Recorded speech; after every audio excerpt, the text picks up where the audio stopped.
Welcome back to the LCS. It is time for Golden Guardians versus Dignitas. My name is Patriot Time. Still joining me off the back of his TriCast is Kobe. Kobe, how's it going? It's going great. We don't have our own caster duo name quite yet. That's but okay. I can assure you this is a Diglett-free cast. Get them! We got them both out of here. Yeah, it's true. We could get much better Pokemon, I think. Who's your go-to? Who's your favorite? My favorite Pokemon? How familiar are you with generations after 1 and 2? Try me. Breloom?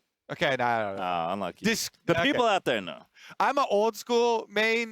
You know, I was Pokemon Red. Scyther is just the coolest one. I don't even like the upgrade. What? Scizor, dude. Steel type too much. What? He's trying too hard. He's trying too hard. He's OP.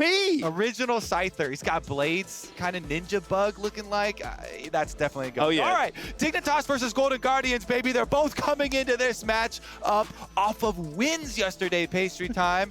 Very big for both of them, and we don't say that a lot for Golden Guardians, okay? Solo had his patented Renekton carry game. He's got this in his contract. Every team that he joins, he's going to deliver them a Renekton carry game. Huge plays from him, mainly out of wave control, stacking a big wave, calling over Iconic and a Blaze all have to go dive on that wave. So definitely displaying some good coordination there for the Golden Guardians, getting them one of their 8 wins in the LCS. Meanwhile, for the side of Dignitas, Acadian tweeted out his peasants, not thinking they're good. He did it again. All of a sudden, the wrath comes down. So some earlier jungle moves from him as well. I think that's going to be one of the big matchups to watch. Absolutely. Definitely fun to see them go head-to-head here. His draft is underway. Viego is going to get banned, so is Nocturne, Xin Zhao, and Lee Sin. So actually a lot of jungle bans. They're not going to ban Renekton against Solo. Okay.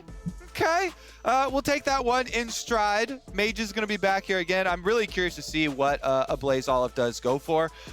Honestly, I feel like there's so much hype building around him now as one of the North American mid laners. I started to perform super well across games, across champions. It's not just, the Zoe, although that is a viable pick. Okay, that's the Diggs angle. They aren't banning it versus Solo Pastry, but they are taking it away. First pick for the Renekton.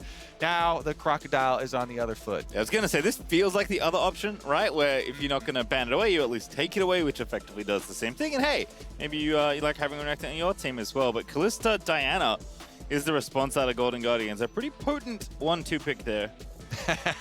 Like the smirk on Iconic's face as they lock it in as well too. Diana, every jungler right now is super happy to play this champion.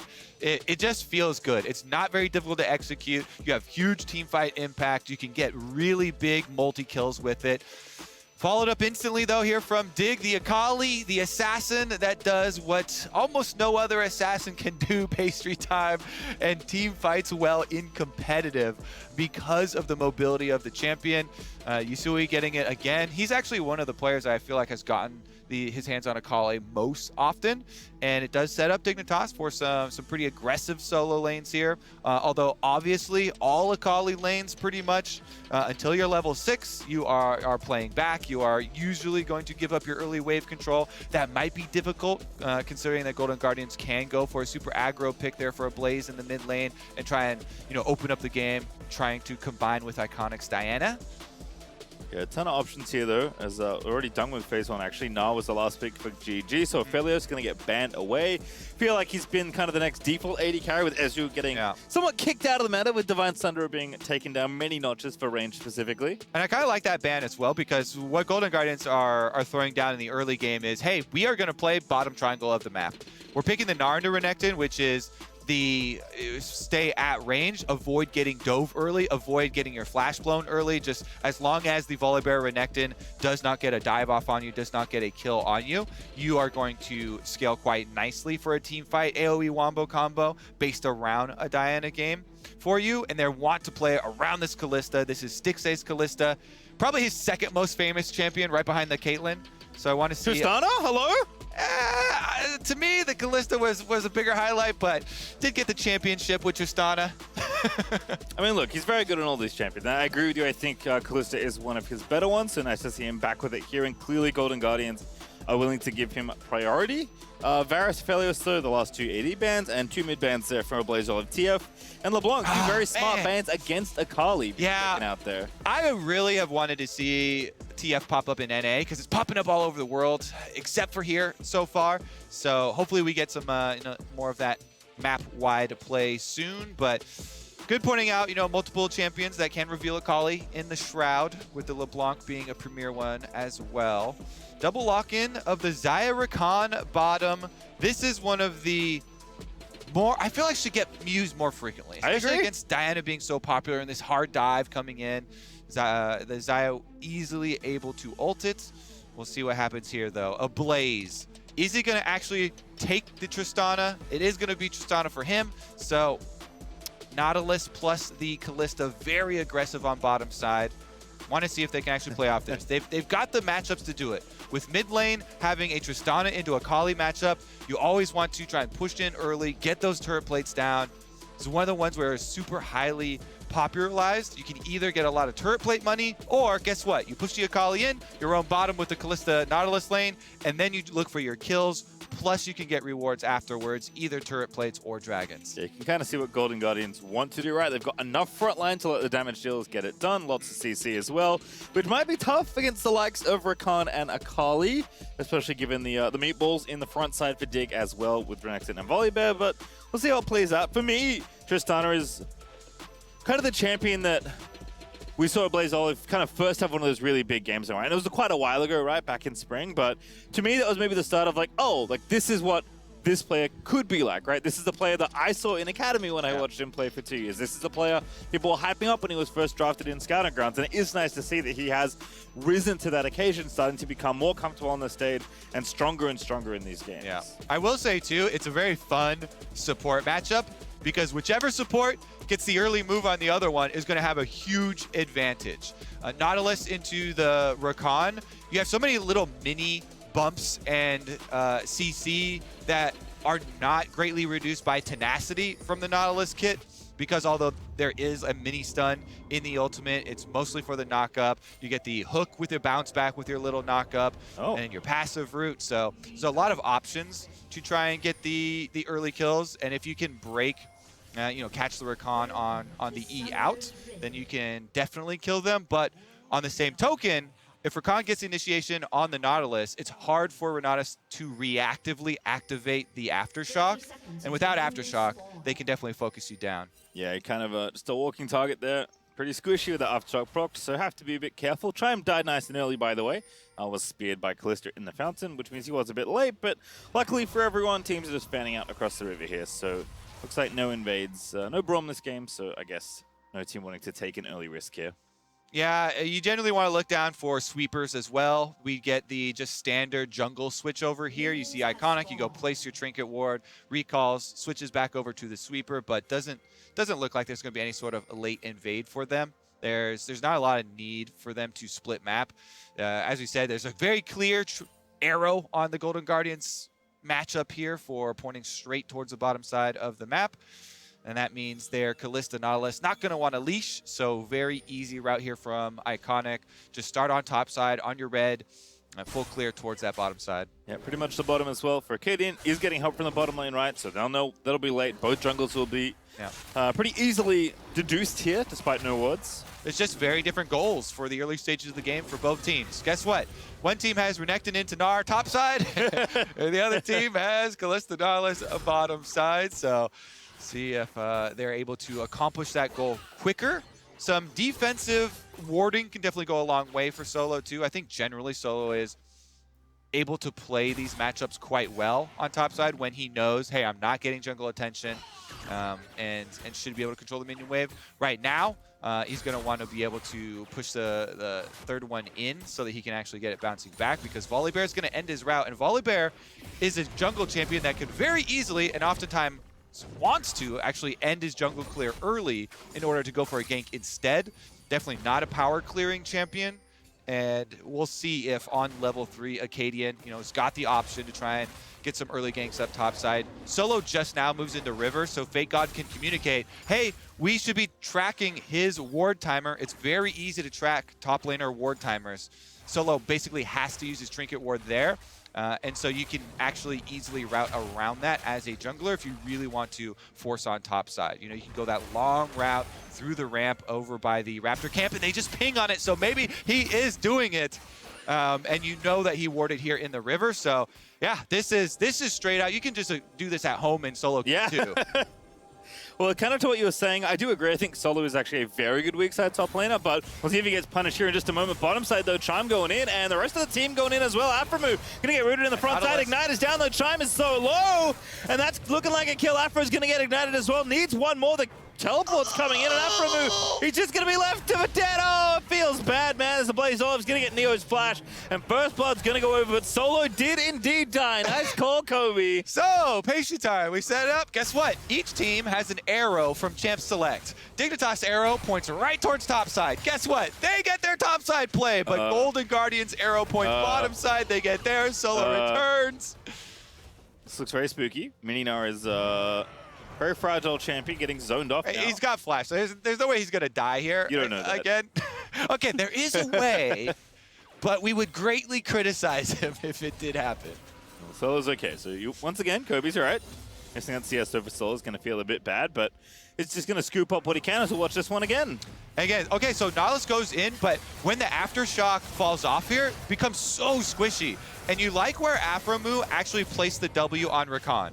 Because, yeah, Chime can walk back and, oh, look, I didn't get knocked up, but he had to walk back in closer towards tower, towards the Xayah. So got chunked down really low there. It's just that they didn't have quite enough damage. Aframu could not get the squeeze there to finish off the kill. And with the teleport in from Tristana, they were the ones that got to have the last laugh. They kill off the Rakan on exit. And so it is very good news on the top side for Dignitas, but opposite side of the coin on bottom for Golden Guardians because Chime's got the calculator. Pastry time. Definitely held on to the last few precious points of health as Solo is going to look to get aggressive behind a tower of his own here, but just going to clear the wave out. Not wanting to get any do any damage here to Fake God and draw the ire of the turret. But very nice clear there for Solo. Ooh, even going to get some demolition happening. And the biggest point about this is why he's doing it, because this could look like crazy play, but Iconic already went the long route through the jungle, placed this control ward. They know for sure Volibear is bottom triangle of the map. He can see the camps up here on blue side. Good ward by Fake God himself to keep himself safe here. He does see the Diana prepping, so he's going to go for the teleport. Even shows, hey, I had a ward here on you, buddy. I'm going to pop this cone early. Nope. Flash, stun. Ooh, everyone's over the top. Solo there. Can't really help Iconic, but Iconic needs some help here. Fake God already doing so much damage. Here comes the Volibear. Iconic just left for dead and will indeed be slain by Acadian. That's a 5-head by Fake God. Places the ward. He sees the Diana. Once Diana goes down into the Gromp, Fake God's like, I got him. Teleport channel, calling his jungler. Acadian's up there again. Solo does have flash here. Gonna have to maybe scoop one away. Fake God indeed. Ooh. But the stun is gonna happen and Solo's just barely gonna live. It's still punishing though because there's no teleport here for Solo. So they can run his butt back to the village. On that tail back. And Solo's going to be okay, but his tower not so much. Plate Gold now going over. Now it's Fake God's turn to proxy a wave. And Solo should live here. Fake God is probably not going to check this, and indeed won't. And bottom side again, Neo in trouble. But Stixxay ripping the spears out, almost grabs the kill. Neo low but not dead. Tower. And now Stixxay getting ignited. Aframu is going to turn it back around. Tower shot is enough. This bottom lane pastry time. Every time we pan our camera down here, it is so close on the bottom side of the map. This time around, the extra damage from the tower shot takes out Stixxay. He used flash. His heal. Okay, his heal was definitely down as far as this replay. This is our top side event, though, once again.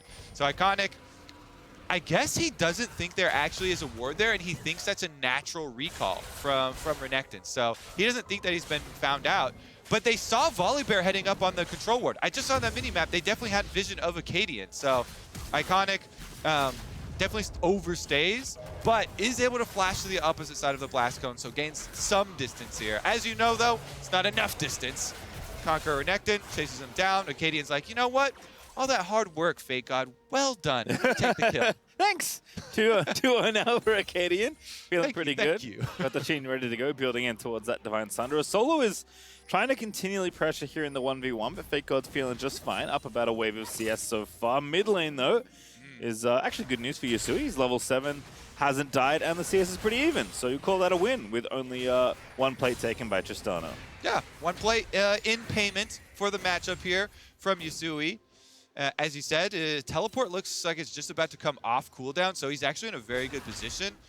Dark Seal ready. Go back, get your purchase. You're level 6. You can definitely look to make some plays. Maybe go for the mini knock, because bottom side is already full. Fade's call pop. Chime going to get 2 there, but Stixay now caught out of position. Aframu is just going to dive straight on. Kill goes over to Neo. TP in now as the Blaze Olive was trying to roam down. Iconic did finish the red buff steal, but it's Yusui in hot pursuit, looking for the kill. Does have Flash, does have ulti as well, but a Blaze Olive gonna get buster shotted back there, but the dive is just too much. Yusui should be able to get the execution. Damage not quite there, he flashes back in. Oh, last little bit of damage wasn't there as he gets the thumbs up for the attempt. Oh, whoops, daisy. That was a Q early, and then he's flashing in, trying to just get the extra bit of damage. Can't quite do it. If you flash first, had the distance, maybe they finish that off. In fact, they do. But in the end, still okay, because they are going to force mid out and make use of the roam in order to get that Rift Herald. Yeah, Acadian actually having a ton of impact here in this early game.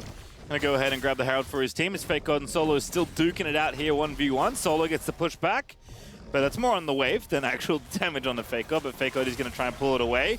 It's 3 people now outside the Herald, enough though for Acadian to pick up the eye, as GG are way too late to look to contest. Yeah, even with the extra move now for the reset, with the supports getting back out here, you know, Chime, they're just too little, too late on that roam. The objective already gone, the successful play mid already taken place, so the only real benefit for them here, Stixay on bottom side with the Callista able to push Zaya in no problem. Does get straight up to the tower, and he's got that CS lead. At least he can hold on to that despite the unfortunate set of deaths that he has had recently with the extra tower shot taken, no heal used. Flash will come off cooldown pretty quickly though.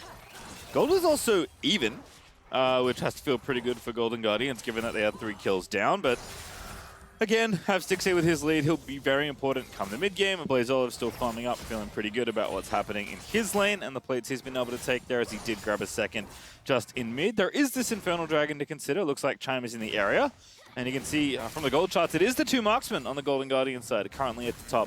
Although Neo in third's pretty nice, given that he hasn't had that much fun in lane. Yeah, definitely looking like the objectives are going to at least keep going their way. The bottom Scryer's Bloom popped here. Aframu is setting up for it, and they're calling Yusui down. Yusui's half health, and I can't see if he has ult. Chime goes in though. Acadian going to be the target, but he has ulti. Fate's call pop to Katie. Now back into Blaze Olive. Put the Q back there with Chime. Yeets out of the ulti. Dragon goes over to Golden Guardians as Yusui is forced to run away, but the spear range not quite there. Stixay won't find the slow, and Dignitas will walk away.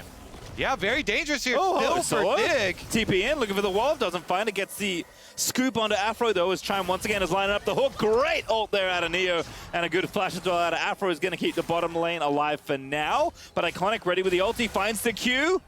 Does have the flash. How much does he want to commit? Neo's the target now. No ulti. Flash force there. Still slowed though. That's going to be a kill as Iconic grabs it. Oh, the hook through the other side as well. He didn't mean it, but boy, it looked good. That's a double out of Iconic. That's what you get when both targets are lined up.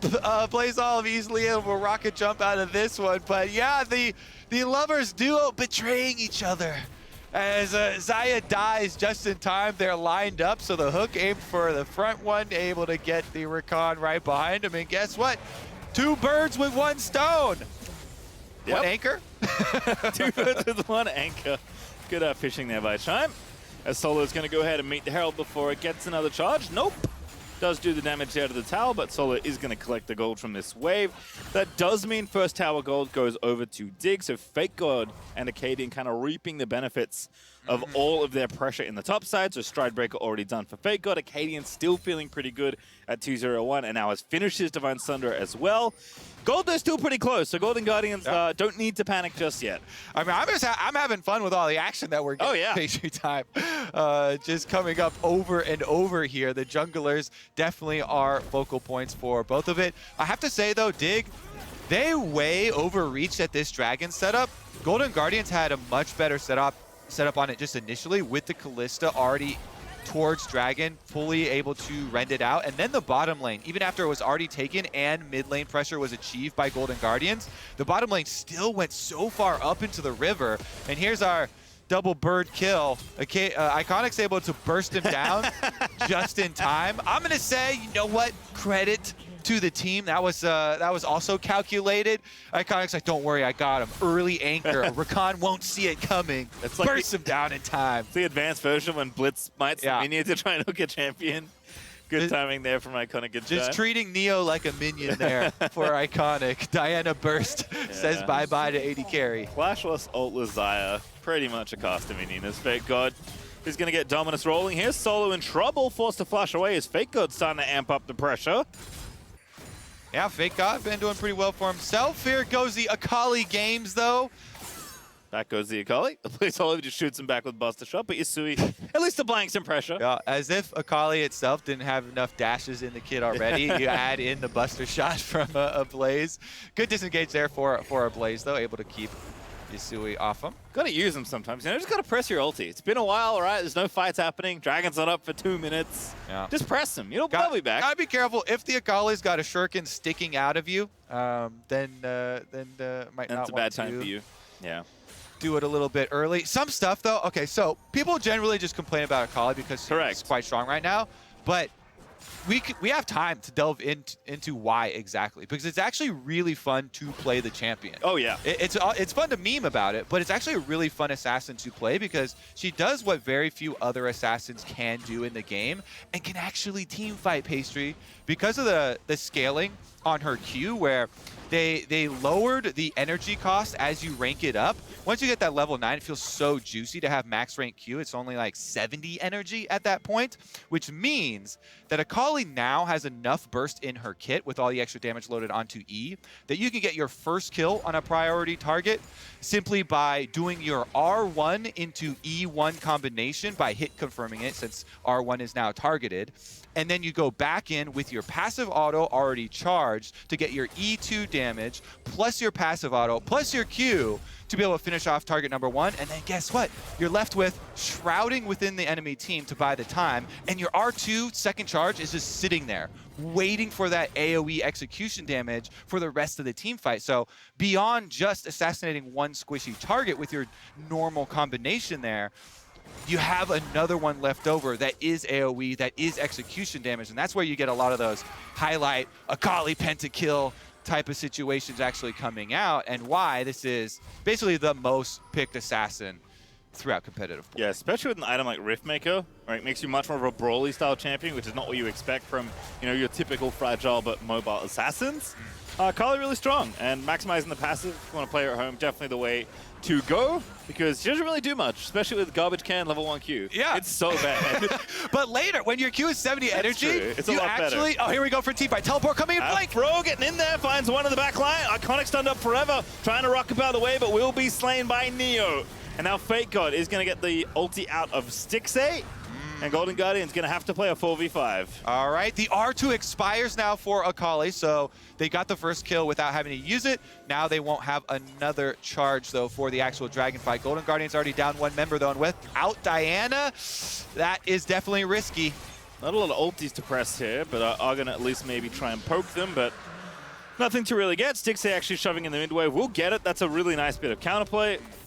So it does at least make sure that tower goes down, but Dignitas definitely winning out there. Yeah, and to your point about the Rift Herald build and and the Conqueror style for Akali, we talk about a lot of the initial burst and the combination. That's fun to pull off, but the biggest point about the energy cost of the Q going down so much is that, hey, with Q spamming later on and your passive being constantly applied as you can just back up and get more passive autos, it becomes also a DPS output in teamfight, so it's not just burst damage.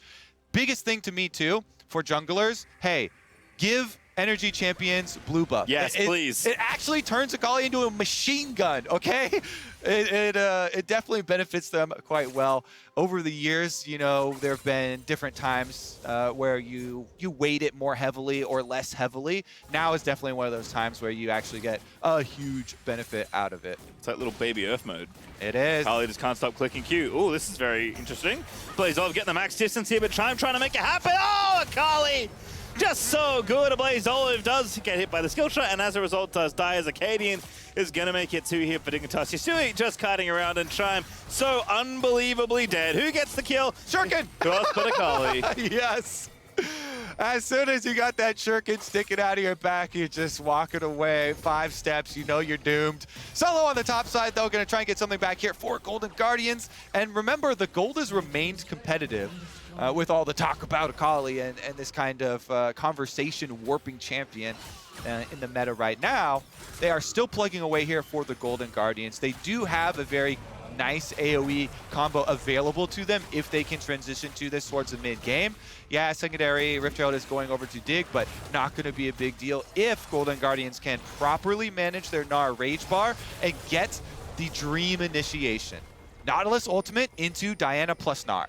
That is an AoE dream here for Golden Guardians. Definitely going to be tricky, though, again. We keep talking about her, but she's kind of the biggest difference, right, in these comps. Akali's so good at singling out a carry and trying to kill them. Thankfully, Golden Guardians brought 2, so they were prepared to play up against Akali in that regard. But, you know, if she runs rampant in your backline, you're probably not going to win that team fight with a Kalista and a Tristana. So we'll see how Golden Guardians navigate when those fights do come around. It's even on breaks right now, so it is going to be a bit of a longer game as a Blaze Olive senses something is wrong. Well, he's got his whole team navigating over here, so I don't think he feels like anything is wrong.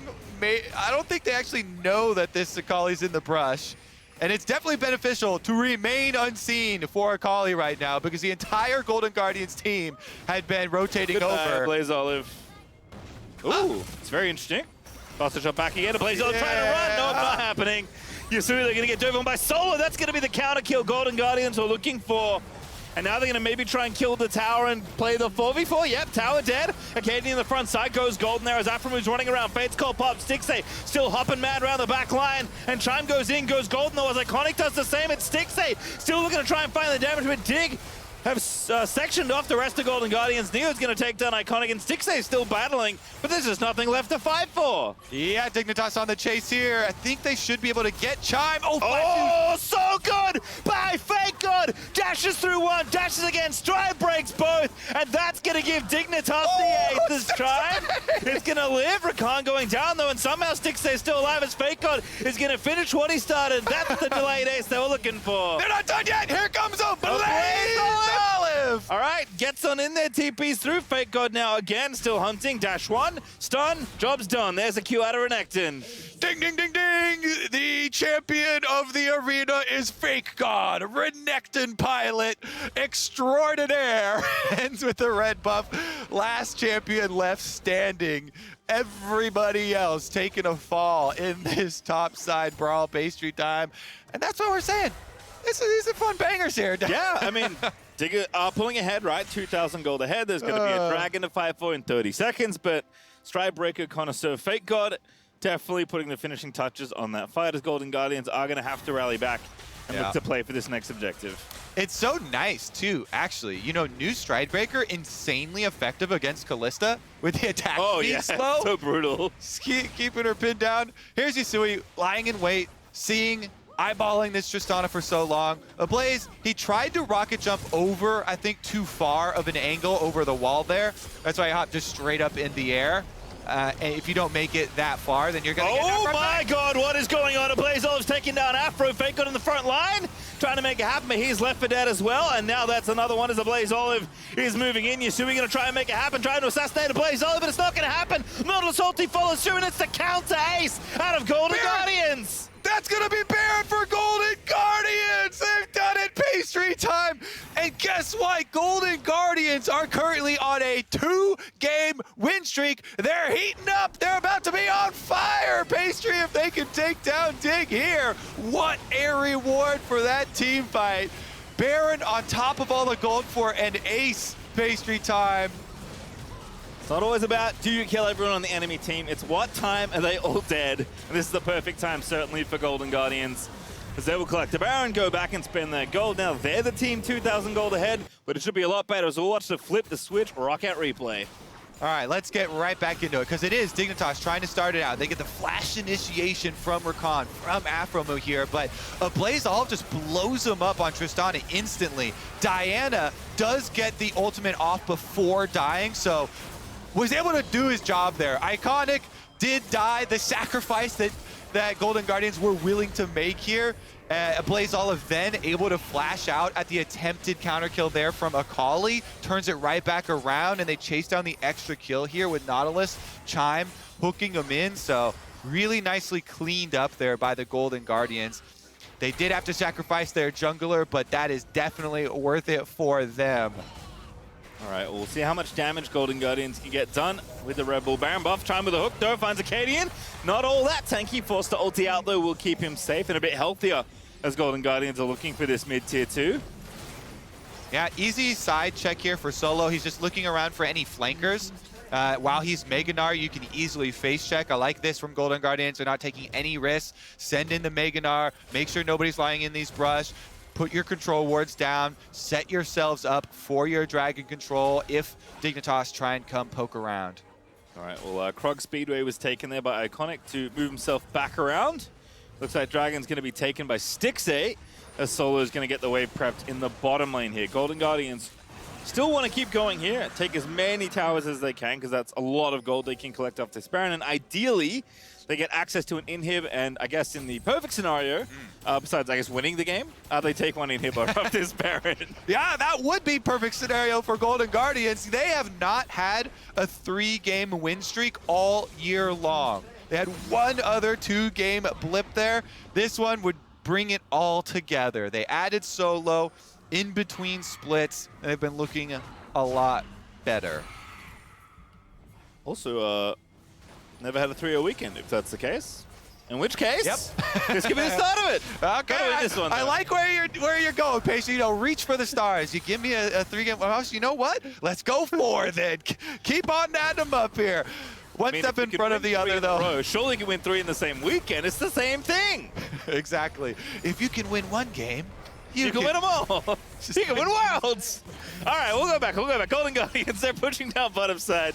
We're going to try and take out this inhib. Should be able to get it here, so feeling good about the damage they've done with this Baron buff here. Dignitas, though, definitely look to make the exit scary if they can.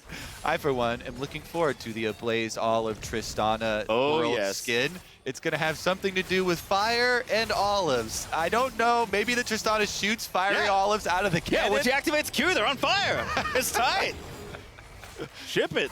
MasterChef Tristana, dishing out olives. You get some voice lines from Gordon Ramsay in there to top it all off. That one is a banger. All right, well, Dignitas trying to recover here behind pretty far now after that Baron damage. And are going to have to deal with the supers in the bottom side of the map for a while, which should set Golden Guardians up nicely for the soul point if they want it. Dragon up in 3 minutes, so still plenty of time before that. Yeah, we got plenty of time, all right. Inhibitor sitting down there. No neutral objectives coming up for at least 2.5 minutes. Golden Guardians, though, they should not just sit back. You know, you do need to continue on with your snowball here. 2 dragons for themselves is not really a leverage point, so you need to make your deep incisions in the jungle. Don't let Dignitas have safe transition routes. Take away all of these inner jungle corridors like they're doing exactly now. Well done. You back, you get your control wards, you use those control wards super deep. This allows you to push in your waves, starve out the vision of your opponents, and take down some of these now more valuable secondary turrets for yourselves to continue on with that snowball. Everyone likes ragging on Cloud Dragon, but Cloud Rift is nice when you're ahead like this and taking down all division. So right in there, get some picks quicker. Exactly. Also means you die quicker if you make a mistake, but it's okay. You know, it giveth and taketh away, does the Cloud Rift. I mean, people always want to speed up the games, you know? There you go. Yeah. Just everything's Cloud Rift. Next season, the entirety of Summoner's Rift is just sped up by passive cloud speed. Maybe after 30 minutes, they just open an airstream in mid lane so you can run to the enemy nexus faster. And it's only down mid. Yeah, it's only mid. You only have, then the map gets smaller. Eventually, it's just mid lane. You have to go through and try and end the game. People are like, why are they just always ARAM? It's just always going straight mid. Why? So you have. We can't. Elder Dragon destroys Seattle lanes. That'd be fun. All right. Well, they did get some of the gold we were looking for. They got that last secondary tower picked up. The super minions are just plugging away on bottom side, so that is a source of income for Dig. Those super minions will always deny their own wave. And so while you do get the top secondary turret for Golden Guardians, Dignitas are happy to try and funnel as much experience in onto Yusui as possible. When you get your Akali level 16, that's where you say, hey, I can kill any carry, okay? You know, you get rank 3 on that Akali ultimate. He's got at least 2.5 items now. At least gets 1 needlessly large rod in there for a little bit of extra burst. If they could just get a little bit more experience pumped into Yusui to get that level 6, then maybe they can actually, you know, find that kill onto Tristana. I will say, very good purchase from a Blaze Olive to pick up that stopwatch, though, because that is one of the only things in the game, you know, that are really going to turn this one right back on you. We'll see if he has good stopwatch usage, because that is critical. Stopwatch for Akali R2 should be doable. Ooh, Yusui just barely misses out on getting slowed there by Solo. Don't think he would have gone for it, but again, at least zoning them away. They have all its control they prepared earlier after taking the tier 2. The bot inhib still down for 1:40, so this is pretty much perfect as far as the Baron setup goes. It's just how you execute on the play. Chime, they're going to walk forward, immediately look to create even more space. Cloud speed. Afro again. Ooh, going to get slowed up. Oh, he's so slow. Afro going to be forced to flash and pop Battle Song. New Stride Breaker forcing the flash there. And the cloud speed for Nautilus and for Gnar trying to look for these picks. They do get 1 summoner spell. Aphromoo has to flash away, but he's still got his health bar. So, still fighting chance here for Dig as they collapse. Oh, Chime, though, has found one Acadian, a good target to lock up. They're trying to finish the Baron here. Fake God, though, look around the back. He's just using the dive in! Acadian! He's stolen the Baron, but Golden Guardians, can they win the fight? The rest of Dig are charging on in. Solo is going to get taken out by Yusui. Oh! Fake God, though, on the front side is happening. The marksman needs to live as Stickstay. Can't go anywhere. Fake God is going to force in a flash at the back of the pit as Stickstay will escape, but Dignitas get away with robbery there. All these peasants thinking we are good. LMFAO. Acadian comes in. What a Chad. Ults in, smites that Baron away, and they win the team fight afterwards too, because Yusui finds the kill onto Solo as he transforms back into Mini Gnar and turns into a viable target for the Akali. All in time, Pastry, for the Baron-empowered recalls to allow him to get back to base, defend the Nexus turrets, pick up the Dragon. Dignitas Baron. Pastry time. Not what you thought you were going to get when I said that phrase, was it? All right, let's watch this one again, because Amanda is trying to finish it, but Acadian's like, nope. Dunks the Baron. You cannot be stopped. You go unstoppable with your Volley Bear ultimate, so well done there by Acadian. Ults in, gets the objective. Meanwhile, so much time and space acquired there. Yusui used the Shroud very well to section off everybody away from the rest of the team. He gets the kill onto Solo, uses the Zonias. The rest of the team collapses, and we're right back on that party bus. Yep, Death Cap now done for Yusui.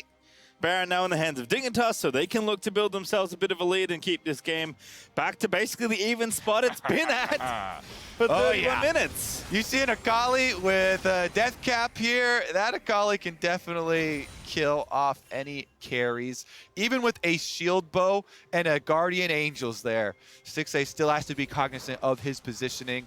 Still looking there for level 16 for himself, as well as most of the rest of the members of his team. Fake God and the rest of Dig, though, they split up into the 1-4, just having Akali on top side. Teleports available for Yusui, so they really want to threaten the dive here. Volibear ultimate able to turn off these towers. They threaten the dive with the extra speed boost up here and will allow Yusui just go catch mid instead, waiting for the moment to actually pull the trigger.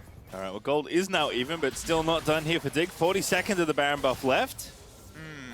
It's Golden Guardians considering something, but again, with Yusui able to teleport in, maybe not something Golden Guardians want to take unless they can really find a good angle. Yeah, you don't want to just kind of run your head into this one, because double Guardian Angels being available plus Zonias for Diana, and those are basically all of the primary targets that you're looking for. It makes you second guess yourself. You don't want to add onto those stasises a very risky opening to a team fight, so you have to be a little bit cautious just because of the timings of some of these very big, you know, one fight basically high value items of GA on both of the main carries there. That's kind of what Golden Guardians are riding on right now, what's floating them a little bit of the difference in this game. Also feels like we are going to get to a point where it does feel like, you know, a one-fight game, especially if the Dragons drag on, if the teams can't quite find an opening around, say, the next Baron. Yeah. We're definitely on pace for a game where teams maybe just going to flip it around Baron or Elder Dragon. Yes, sir. Let's see if they actually do just cede control, because Dignitas have done a very good job of leaving behind all of those. Basically, breadcrumb wards is a term that Riv always used to love to use, is after you make a deep push like that, leaving behind all of your wards as you exit opponent territory, allowing you for an easier setup on your reset there, which is exactly what Dig are doing. You know, they use that early, deeper info to immediately get right back out to Baron, lay down their control wards, and try and set up for the arrival here way, way, way ahead of time, way ahead in preparation. All right, well, Chime is in potential trouble. Good ward, though, as Golden Guardians know they need some avenue towards this upcoming Baron eventually. And the next Dragon isn't the Soul Dragon, so neither team is going to rush to take it. I think whichever team has map control will probably happily get it. Right now, that is certainly Dignitas. Yeah, I feel like what you give up is way too much, because even giving up positioning on Baron is too much of a cost. Ooh, Golden Guardians going in early here. Chime has found Akali, but again, that's the front line of Solo, though. Sectioning off Neo. BlazeOlive starting to let it rip, but FakeGod's TP'd through, and now BlazeOlive tied up. Great buster shot there out of the Trist, and can they get the kill? Yasui's diving so deep, but he gets to GA. Now the rest of Dignitas goes in, and it's just carnage in the front side of the fight as Dignitas are ripping Golden Guardians apart. Stixxay the only one left alive, but not for very long, as Aphromoo is going to find every single angle he can. Yasui's finished off iconic, and the Guardian Angel means nothing as Dignitas find the Bud Light ace. Ooh, Aphromo's cold there. He just even turns his back on his old lane partner. Goodbye, Stixxay. I actually can't watch as they kill you off. Turns away, wipes the tears from his eyes, and runs straight down mid lane. Yeah, that's the twist in the story. It's like, I can't watch you die. I got a game to win. Exactly. Against you. As Dig R&D going to go for here. I mean, somebody already burnt a flash, so this push is going to be the last one unless something miraculous happens. But 10 seconds. No, Chime's up. 1v5 for the old support. It's not going to happen there. Dignitas, we may have cursed some Kobe, but Dig will be happy to have it. It's yet another win on the weekend. Let's go, Dig Baron. Let's go, Dig Baron. Let's go, Dig Baron. Honestly, Acadian really coming into his own here on the LCS stage. The last few games, he's taken a very aggressive stance on jungling, throwing out a lot of ganks, skipping some key camps in order to influence these lanes. But you gotta say, biggest highlight play, still in that Baron, just walking straight up. A big old Volibear jumps in on the Baron, yoinks it from your team, and they get the kills on the outside. How much of a yoink? You like slam dunked the Baron. I mean, that's against Kalista too. Like that is not an easy steal to find. Yes, he's always going to have access to the pit because Volibear, as you mentioned, cannot be stopped. And unfortunately, the Baron could not be stopped either because Katie just stole it away, and that was basically the game. I mean, it's a little bit easier now that you have a 900 damage smite, but that's not going to cover a giant rend from a Kalista. Where those steals come from a lot is when the opponent team is trying to perfectly time it, and you can never be perfect there. You can say the same health and say, okay, at 2,000, we're rend smiting. But there's always a tiny bit of wiggle room in there because it's two players pressing the keys to get in, and man, Acadian, he did it! Full confidence right there, and it looks so good. I mean, what other play do you have? Definitely, that's going to be play of the game. It has to be play of the game. Well, what other play you have there is you don't go in to contest it at all. No. You say, oh, we can't get it. That's not Acadian's way. He's on Volibear. Yeah. They don't run away. Just get in there. Your Baron? It's your Baron? It's my Baron. I mean, Acadian definitely playing really well. It's like, funny, you said, like, oh, he's skipping camps, he's, like, chain ganking people. I'm like, oh, like, when he first joined the LCS? That's my memory of Acadian, is, like, playing champions like Graves you think would just farm, and he's just running into people's lanes and mowing them down. Some aggro play. Definitely is exciting to see here. All right, well, with that, we are going to be heading over to the stage to join Dash and Yusui for our Verizon post-game interview. Thank you very much, Pastry Time. 17-15 now stands the record for Dignitas here at the midway point of the split. Yusui, this game was hectic, my friend. Walk me through it, because at multiple points it felt like, oh, that sealed the deal for one team or the other, and yet y'all were able to claw it together. Yeah, the game was pretty back and forth. I think both teams made some big mistakes, and that's why it looked like that. I think it's just like that sometimes. Yeah. I'm glad we were able to come out on top at the end of it. How about that fight specifically? You may or may not remember it. There were so many different team fights, but it was a scrappy one up there in the top lane about 20 minutes in. Starts with you and a Blaze Olive, where he actually fails his jump over the wall. Oh, yeah. But it just broke down into pure chaos from that point. So much so that he was able to rejoin the fight after being dead and joining the top lane. Yeah, that fight was just messy.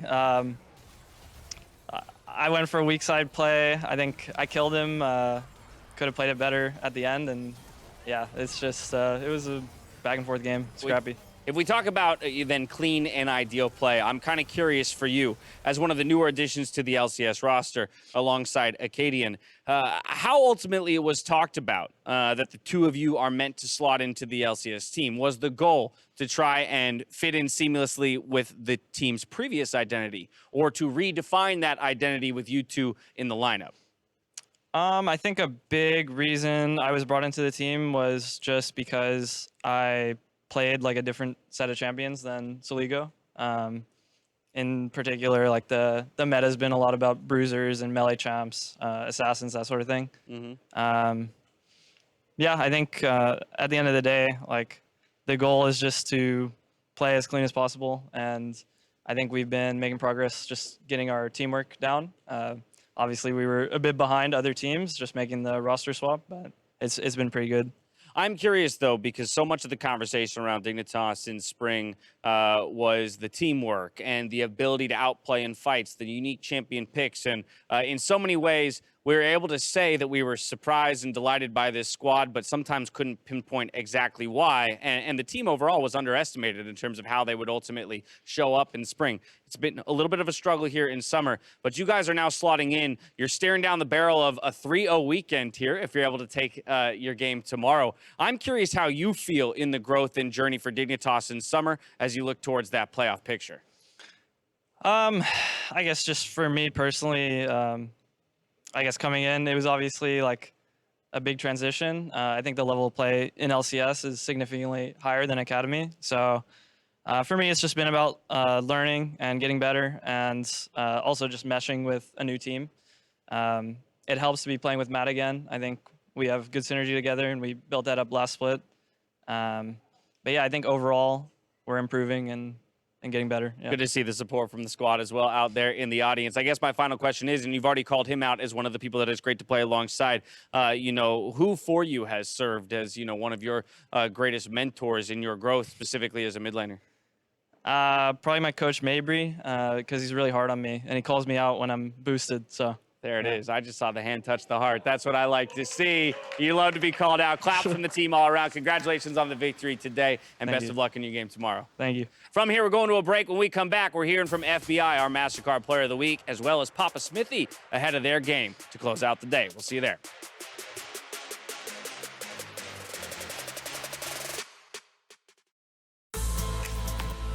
We're surfing in the clouds in this Assist of the Week presented by State Farm. In an already intense game between Cloud9 and 100 Thieves, a fight broke out at Rift Herald that was decidedly won by a quick Shurima shuffle by Abadaga. Into the back line they go. Blabber cutting back, waiting for Lamstra's fight, but so is the rest of the team. But the shuffle's too early. They're going to stay alive. Look at the re-engage now. Blabber drops for one. Next on to Vulcan. It's 3 kills picked up. 100 Thieves.